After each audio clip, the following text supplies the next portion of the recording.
नेताज्यू, सभाध्यक्ष महोदय, प्रमुख अतिथि, विशिष्ट अतिथि, जुनको ज्योति र सूर्यको किरण छुट्याउन बस्नुभएका निष्पक्ष निर्णायक मण्डल, समयपालक र उपस्थित सम्पूर्ण गुरुवर्ग र मसँगै कम्मरपछि घुँडापछि प्रतिस्पर्धाको दिमागी मैदानमा उभिनुभएका सम्पूर्ण प्रतिस्पर्धी साथीहरूमा म श्री नेपाल नमुना मावि बोर्डका कक्षा 10 मा अध्ययनरत छात्रा सुनिता विकको तर्फबाट स्वीकार्नुहोस् नमस्कार। आज आयोजित यस वक्तृत्व कलामा मलाई पनि सुनाउन अवसर प्रदान गर्नुभएकोमा आयोजकप्रति हार्दिक धन्यवाद प्रकट गर्न चाहन्छु। वक्तृत्व कलाको शीर्षक रहेको छ जातीय छुवाछुत मुक्त राष्ट्रमा दलित समुदायको अवस्था। उपस्थित महानुभावहरू, कामी दमाई सार्की आदि समुदाय दलित हुँदैनन् जब समाजमा उनीहरूलाई हेला गरिन्छ, उनीहरूलाई अधिकारबाट वञ्चित गरिन्छ, जसले आफूसँग भएको अन्याय सहन बाहेक कुनै प्रतिकार गर्न सक्दैन र आर्थिक, सामाजिक, शैक्षिक हिसाबले पछि परेको व्यक्ति नै दलित हो। सभाध्यक्ष महोदय, अघि मैले भनेको कवितामा त प्रश्न हुन्छ, दलित कायर होइन, दलित बहादुर हो, दलित शासक होइन, शासक हो। उपस्थित दलित महानुभावहरू गर्वका साथ भनौँ, म दलित हो, म खुसी साथ फेरि पनि भन्छु, हो म दलित हो। मेरा पुर्खा अनाथ हिन्दू र मूलवासी थिए, दलित समुदाय आदिवासी थिए, आप्रवासी थिएनन्। 2063 जेठ 21 गते अर्थात् आजकै दिन नेपाललाई छुवाछुत मुक्त राष्ट्र देश भनेर घोषणा गरिएको थियो। तर अझ यस्ता विभेदका घटनाहरू घटिरहेका छन्। कतै जात मिलेन भनेर दुई प्रेमीलाई अलग गरिएको छ, त कतै नवराजविक भन्ने तल्लो जातको केटाले मल्ल जातको केटीलाई प्रेम गर्दा उसको हत्या गरिएको छ। कतै दलित मन्दिरभित्र पस्यो भनेर उसलाई कालो मुसो र जुत्ताको माला लगाएर बहिष्कार गरिएको छ। के दलित दोस्रो बजारको समुदाय हो? हात छातीमा राखेर सोच्नुहोस् सभाध्यक्ष महोदय, आखिर के हो यो जात? हामीले खाने खाना एउटै छ, हाम्रो शरीरमा एउटै छ, हामीले पिउने पानी एउटै छ, तर किन मान्छेले छोएको पानी चल्दैन? किन उसैले बनाएको मन्दिरभित्र उनै जान पाउँदैन? उसैले बनाएका त्रिशूलहरू मन्दिरमा सजिएका हुन्छन्, तर उनै मन्दिरभित्र किन जान पाउँदैन? किन जान पाउँदैन? उसैले बनाएको खुकुरी नेपालको सानो, उसैले सिलाएर बनाएको झन्डा नेपालको सानो, तर खुकुरी र झन्डा बनाउने व्यक्तिलाई किन तल्लो जातमा राखियो?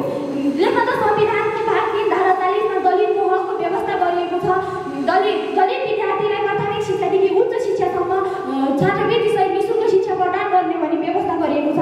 2068 को छुवाछुत सम्बन्धी ऐनले छुवाछुत गर्नेलाई 3 महिनादेखि 3 वर्ष कैद र 50,000देखि 2 लाखसम्म जरिवाना भनेर लेखिएको छ।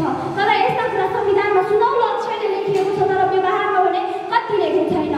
यस्तो अवस्था देख्दा मेरो छाती चरक्क चर्किन्छ र रिसले मेरो लगत गुन्डिन्छ।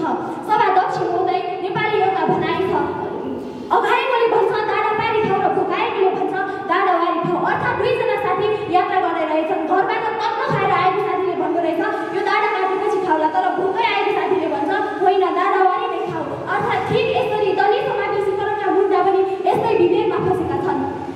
दलित कुनै कोरोना भाइरस यस्तै विभेदमा फँसेका छन्। सभाध्यक्ष महोदय, कहीँ कतै घटेका यस्ता एकाध घटनाहरूलाई लिएर सबैलाई एउटै तराजुमा हेर्नु पनि अन्याय हुन्छ भन्ने कुरा मेरो कलिलो मानस पातलले देखेको छ। सभाध्यक्ष महोदय, मलाई जिन्दगीमा माया गर्ने साथीहरूमध्ये 95% गैर दलित छन्। म डाक जाँदा आफन्तलाई छोडेर बाहुन साथीको घरमा बस्छु, म उनीहरूको भान्सामा बस्छु, मन्दिरमा बस्छु र मनमा बस्छु।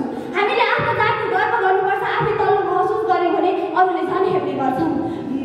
उपस्थित महानुभावहरू वीर बहादुर कामीले पहिलेको अवस्था सम्झिन्छन्। वडा अध्यक्षको कार्यकक्षमा गएर आफ्नो सुविधा माग्न पनि गाह्रो लाग्थ्यो, तर अहिले वीर बहादुर कामी ढुक्कसँग वडा कार्यालय गएर आफ्नो सुविधा माग्न सक्ने भएका छन्।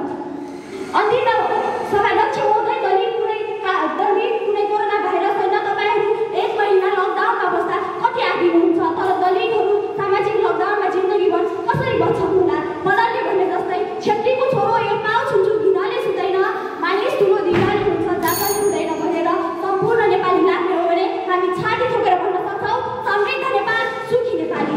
अन्तिममा म के भन्न चाहन्छु भने समाज तब बदलिन्छ जब सोच बदलिन्छ, सोच तब बदलिन्छ जब हामी बोल्न, बुझ्न र केही गर्न सक्छौँ।